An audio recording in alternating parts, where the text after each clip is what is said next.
Good morning. It is Wednesday, May 7th. Excuse me, June 7th. Oh, man. It's Wednesday, June 7th, 2017, and I haven't had shit to talk about in a couple weeks. I've been pretty busy running around and stuff like that, and I've been thinking about nothing. I've been thinking about a lot, and I've especially been thinking about the fact that I haven't done any of these video blogs, vlogs, whatever the hell is going on here. This is very therapeutic for me, so I'm happy that I'm doing it.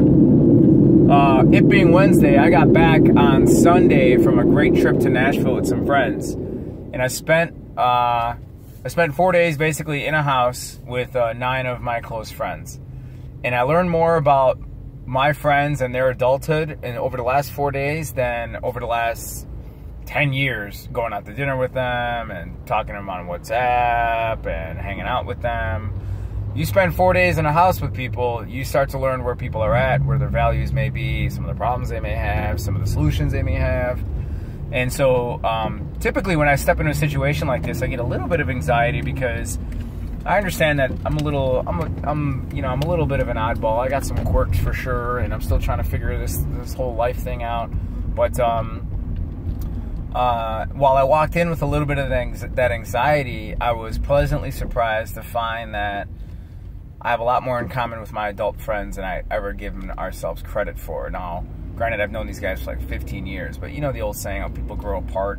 And sometimes when we are chatting all in like this like group chat, people are different than when you're talking with them in person. And so that's something I had to recognize. Over the past year or so, I've made a conscious effort to reach out to my friends individually over the phone. But again, none of this compares to spending 4 days in a house with these people. So it was amazing. We had a lot of great conversations. We had a lot of good fun. We laughed a whole lot. And we originally, I should say originally, a question was proposed that turned out to be a very philosophical and moral question.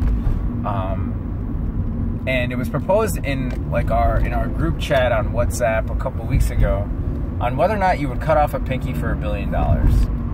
And my gut reaction was no, I would not do that. And I got shit on. And over the last couple weeks and leading up to this Nashville trip, I've been playing that scenario through my mind because I guess it hits home way more than I thought, or it tells a lot more about a person than you'd imagine. And I wanted to make sure that I wasn't just saying no, I wouldn't take it to be the outlier, because sometimes my gut reaction may be to be the outlier because in some of the other aspects of life, I am the outlier. So sometimes I default to being an outlier. And so I had to double check where my mind was at. And it turns out that no, I truly believe that if I was presented with the option to cut off my pinky or take $1 billion, I would say no. And it boils down, basically all the dialogue that I had over the weekend was probably hours worth, boiled down to what I believe is like one simple notion, in that the devil you know is better than the devil you don't. And so my premise is like, look, I really enjoy my life right now. I enjoy the process. I enjoy the fact that I got my girlfriend pregnant while I was in college, living at my parents' house, working part-time at a cell phone store, decided that it was time to kind of get my life together, so I got married. I got married, and for the first 2.5, 3 years of my marriage, I was struggling with being a boy and a man. And I finally realized that I needed to get my shit together and be a really good husband and father. And then through that, as I started to do that, my career started to boom. As my career started to boom, I was able to move out of my parents' house and into our own apartment. We moved into our own apartment in Albany Park. It was a decent neighborhood, but not a great neighborhood, with decent schools, but not great schools. I kept up trying to be a great husband and a great father. Through these struggles and reflections and just working really hard in my career, I was able to get us on the other side of the bridge into a much nicer neighborhood, into one of the best schools in the city. And this process, all the way, it was developing calluses on my body and on my brain onto and building upon this experience and perspective that I wouldn't have gotten, I truly believe, if it was handed to me. Now, I will never know. I will never know how I would act if I was given a lump sum of money and I never had to go through that process of, making some mistakes and living with no regrets, but at the same time, being inspired by the change I'll have moving forward. I don't know how. I don't know any of that. But I know where I'm at today, and I know that I wouldn't change any of that for any lump sum of money and the missing of my pinky. So I was called selfish because I said, I like my life. My obligation is to my wife and 2 children. $1 billion wouldn't make my life any better. And then people said, you're crazy. What about your 130 grand student loan debt? What about the opportunities that you could provide your kids? They could be set for life. And so then my question back was, what do you mean by set? And they said, well, they would never have to work again. And I said, well, is that such a great thing? That they'll never have to work again? Because I think about the lottery winners that are given lump sums of money. They didn't even have to lose a pinky. Given lump sums of money. And they wish time and time again that they never received the money because their life went to shit. I hear about the fact that if you look it up, statistically, poor people aren't committing suicide. Rich people are committing suicide. There was an epidemic in Silicon Valley in 2015-16 with the kids of venture capitalists, billionaire CEOs were all jumping off of buildings and committing suicide. And the idea is that money isn't enough. It's incentive that we crave. So for me, I have found that my incentive is to provide support for my family. But through my through the journey and pursuance of accomplishing my goals is really where the value's at.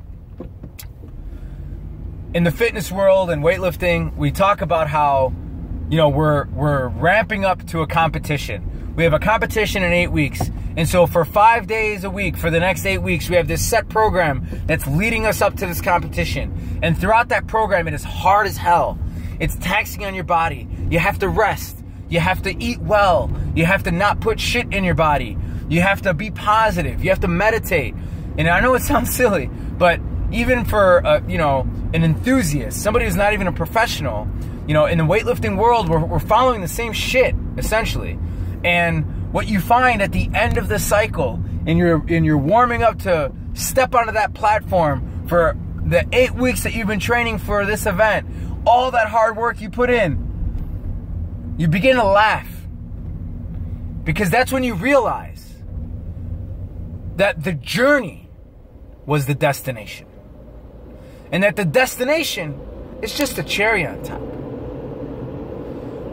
But where you really learn who you are and the value of ramping up for a competition is in the 8 weeks that you're spending with your weightlifting team. Are those mornings that you don't want to train, but you have to, it's that inner dialogue that you have with yourself to want to train, while still juggling work and a family and friends and other hobbies that you may have. That journey is the incentive. And there's no dollar amount that can replace that incentive. So I come from a place where I found that money, yes, it's necessary.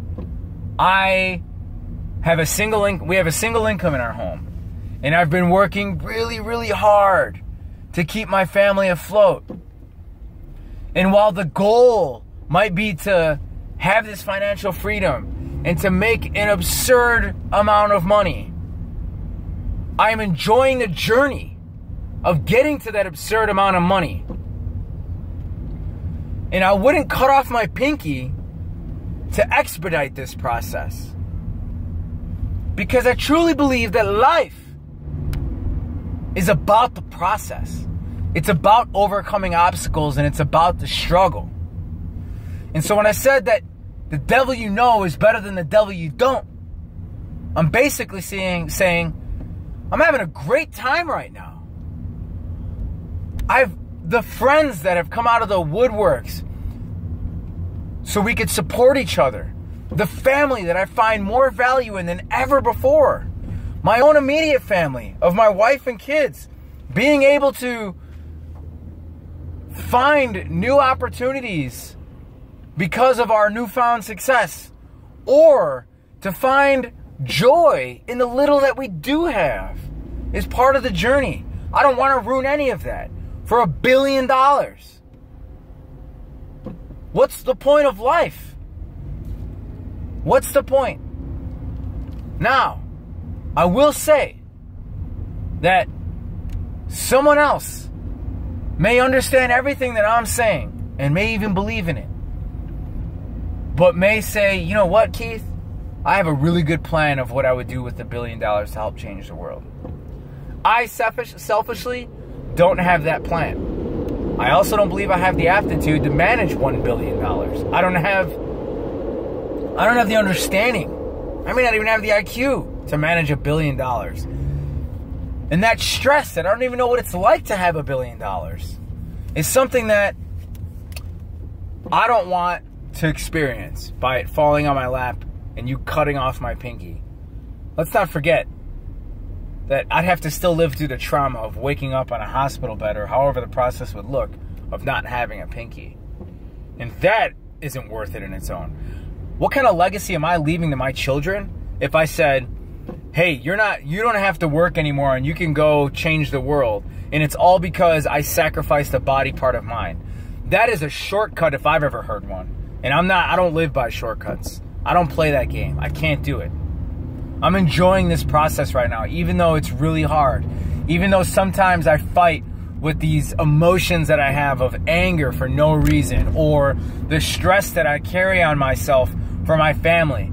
Some of that stuff is really, really hard.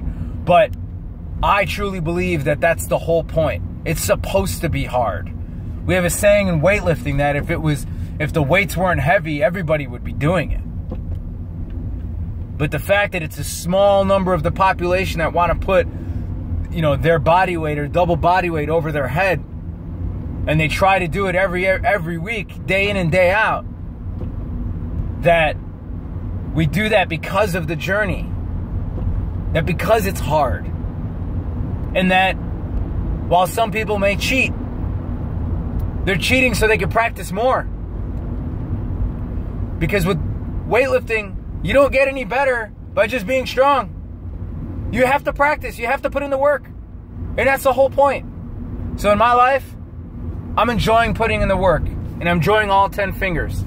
No chance in hell I'm sacrificing any of that for an absurd amount of money.